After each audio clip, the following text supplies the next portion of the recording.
Hey, Yeah, welcome, Steve. Thank you so much, Stephen, for joining me today for FND Market. I'm so excited to have you talking about your amazing app. Please take it away. yeah. So thank you very much, firstly, Nada, for taking time to have me on the show today. The work that you do for FND and your ambition to help improve its awareness and make us all feel better as a community has been amazing. So thank you very much, firstly, for having me Thank you. on as well. Thank you so, so much. And look, it's collective, and that's Mhm, why I want to get people like yourselves like-minded, where it's all about the community and helping one mhm. another. It really is about trying to get that collaborative approach. I would love to hear about your journey with FND and then, how things got started. Yeah, of course. Yeah, no problem. So, I suffered from some fairly general sort of mental health problems. So, I had depression, OCD, and anxiety as well. And over a period of time, these sort of general mental health symptoms, which people regularly get affected by every day, started to show in the physical signs of symptoms, which we associate with FND. So I reached a point where I was referred to a movement neurologist because they were worried about specifically about my balance and the way that I was walking. And they did the general tests, and I got my formal FND diagnosis in April 2024. From the point of diagnosis, I was told I could then see an FND neurologist in the UK in June of 2025. So, as with lots of us that are currently suffering from FND at the moment, the level of care and the amount of hands-on approach from medical professionals is very limited at the moment. So it effectively gave me 14 months to prepare for one doctor's appointment. And It's as we all crazy. know, yeah, that's it. And as we all know, you're only going to get an hour of their time and you're one part of their day. That's it. Whereas we live with this day in, day out. So I thought to make the most of this appointment, how can I prepare? So rather than having a very wishy-washy general conversation about the way that I was feeling, I wanted to be clear and concise about what was actually happening to me.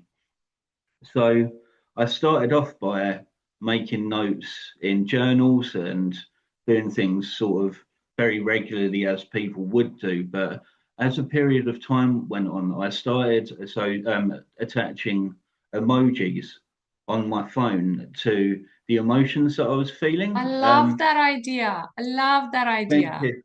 Yeah, there's lots of clinical scientific studies that emojis are actually one of the quickest way to express emotion. So if you receive a text message with an angry or a happy face, I know from communicating with you, you're a big advocate of the use of emojis, but the actual I'm certainly processing am. in your brain, yeah, to be able to do that. So, and what I started to then do is rather than having all of this information on paper and in my phone, I've got a previous history of IT. So I started to build an app to basically help me specifically prepare for this one appointment. So rather than me having lots of separate different bits of paper and all of the information spread everywhere, and I managed to get it to the point of where I can produce a clinical report. So Neurolog actually produces a clinical report for doctor's appointments. So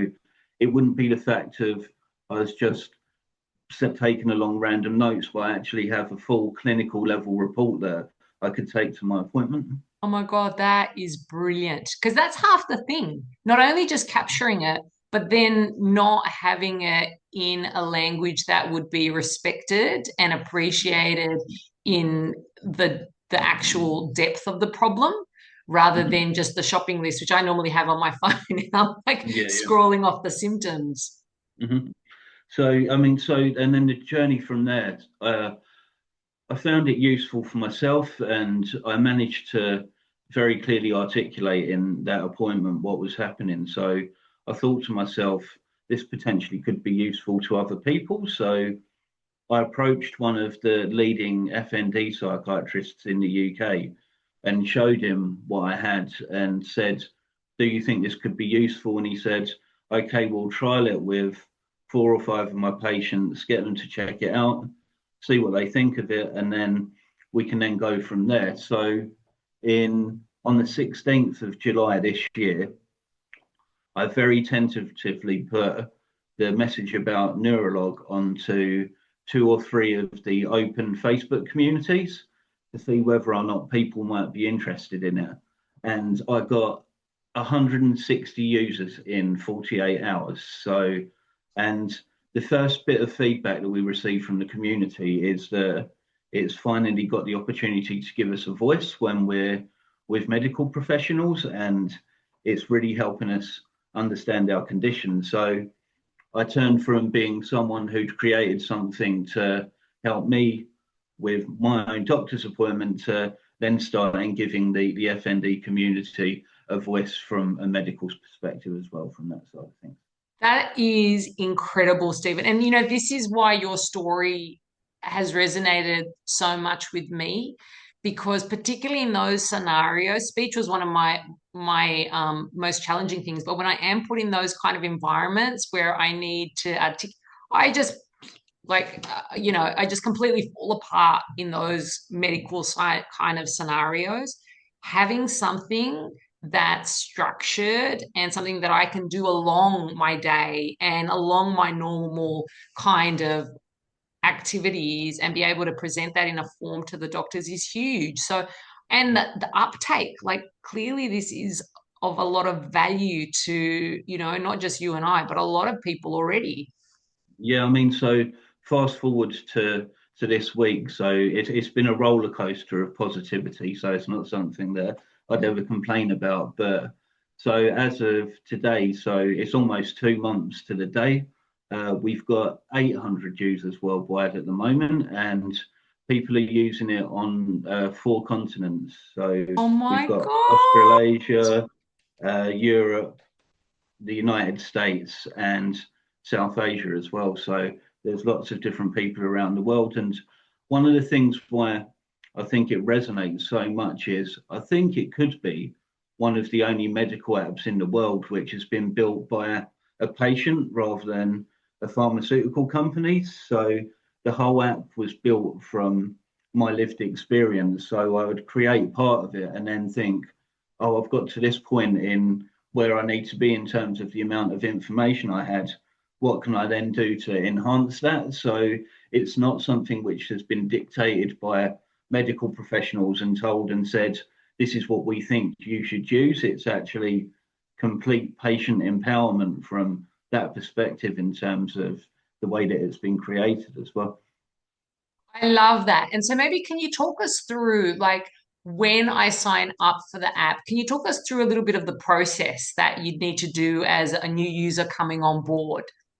Yeah, of course. So anonymity and patient privacy is completely top of our list of priorities. So we follow a very similar to protocol to a lot of the privatized social media channels. So something like Reddit, for example, where people only need to provide an email address and then they make up any randomized username. So it doesn't need to be anything related to the specific user.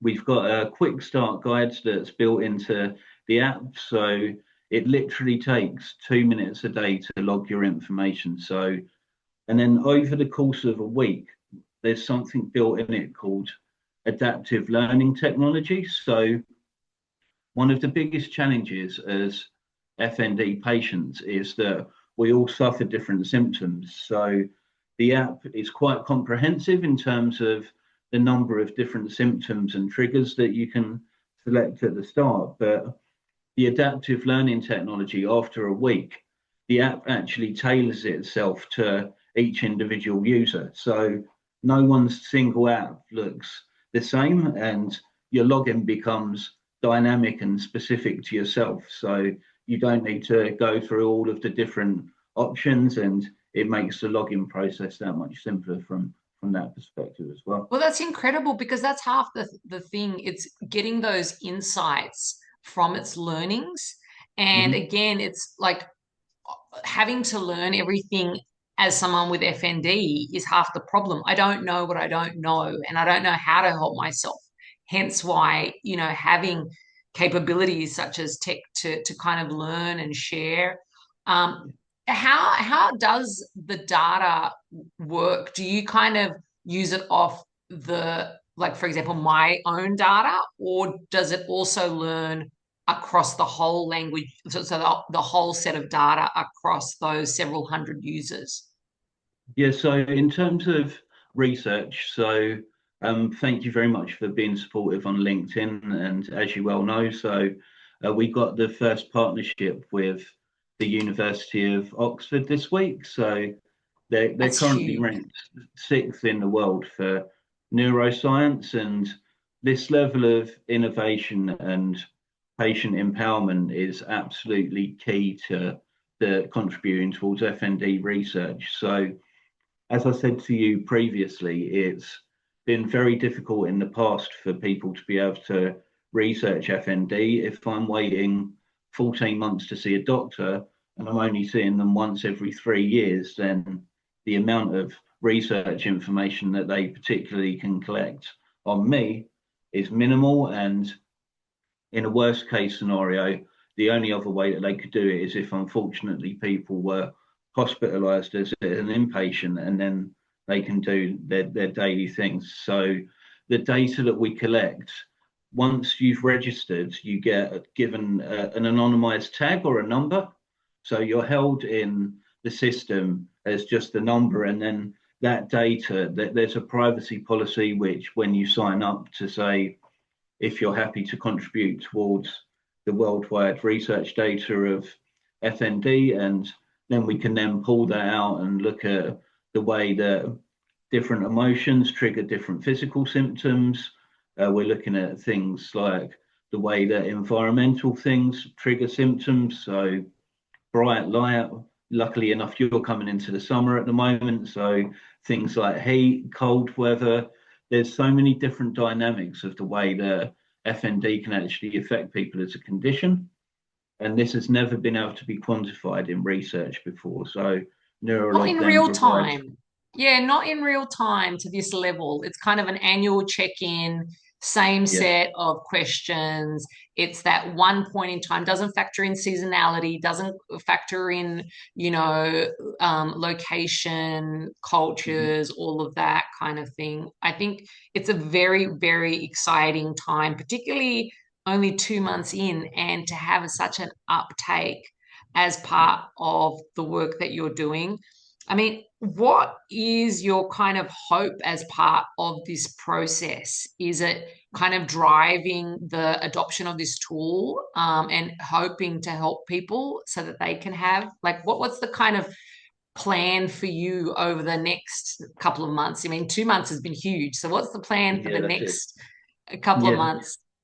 So it sounds a little bit corny, but I want to build the Avengers of neuroscience research. So it's never really happened before from that perspective. There's a few schools which work in engineering, which have got the best Australian university, the best university in the UK, and one in the United States. But there's never been a cross collaborative research project from a university perspective in terms of the data. So we've identified that there's about 75 different research topics. So it's way too big for any one institution to be able to conduct the research on. And I really want to accelerate the amount of research which is done in FND so we can get better patient outcomes. That is pretty much what the vision is longer term from it from that perspective as well. So Oh, I'm 100% behind you. If any thank you. way I can help, absolutely. And I just encourage others to sign up and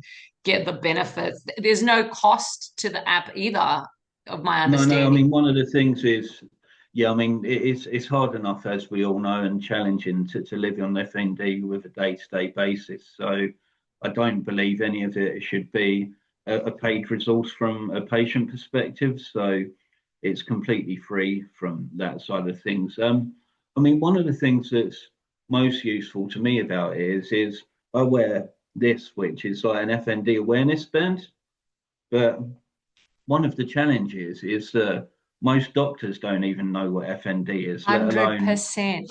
not the public. So me wearing this is a little bit questionable because if I fall over in the street and say I've got FND, someone's going to turn around and say, I don't know what that is. But in Neurolog, there's something called My Summary. So you can bring it up on your phone and click it. And in one click, it'll show what regular physical symptoms that you have and what emotions affect it. So if you were stuck in a real predicament, then you could even use the app on the most basic thing as an extension to my little band. So I could show someone and say, I've got FND, I get these symptoms. So can you get the necessary help for me as well?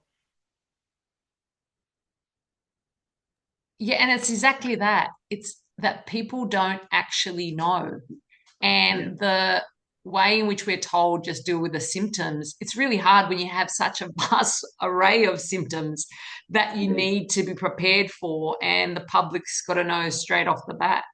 Hmm. Look, I guess it would be really great to kind of understand as part of this work, from a user perspective.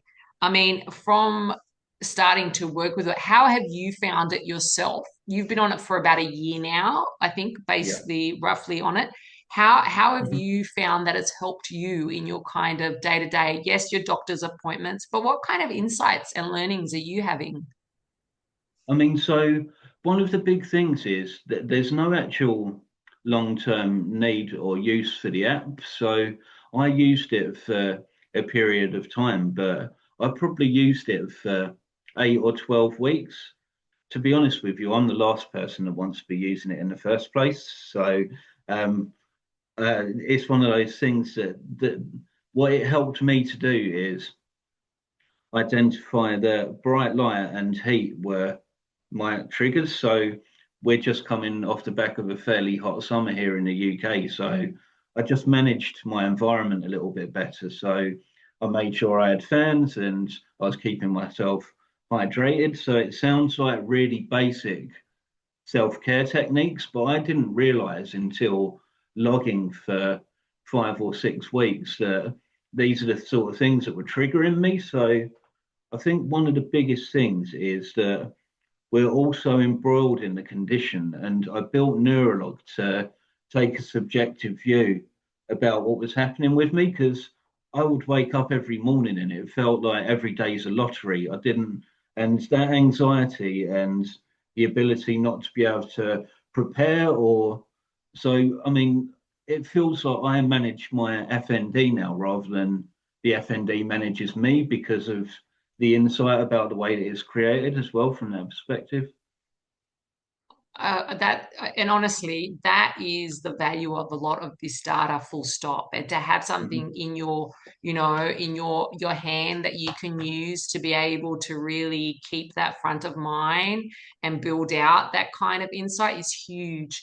Look, it's been Yeah. an absolute pleasure speaking with you, and I'm certainly a massive supporter for the work that you're doing, Thank you so Stephen. much. It's amazing. Really, Thank you. really appreciate it. But before we go, Yeah, yeah. do you have a kind of a kind of a kind of something that you would like to say to those with FND and I guess your journey so far and with Neurolog? Yeah, I mean, just keep on believing. One of the big things is when we announced the research partnership, it's the amount of positive response that I've received on the socials from people that have got it. So I think one of the big things is that you're not lost, and together we can actually improve the level of care. While we're all siloed independently and isolated, then we don't have a voice. But I personally believe that Neurolog can give us a collective voice to help improve in patient care. So yeah, I mean that's the biggest thing, is that try and take a step back for a period of time, get an understanding of what FND is to you, and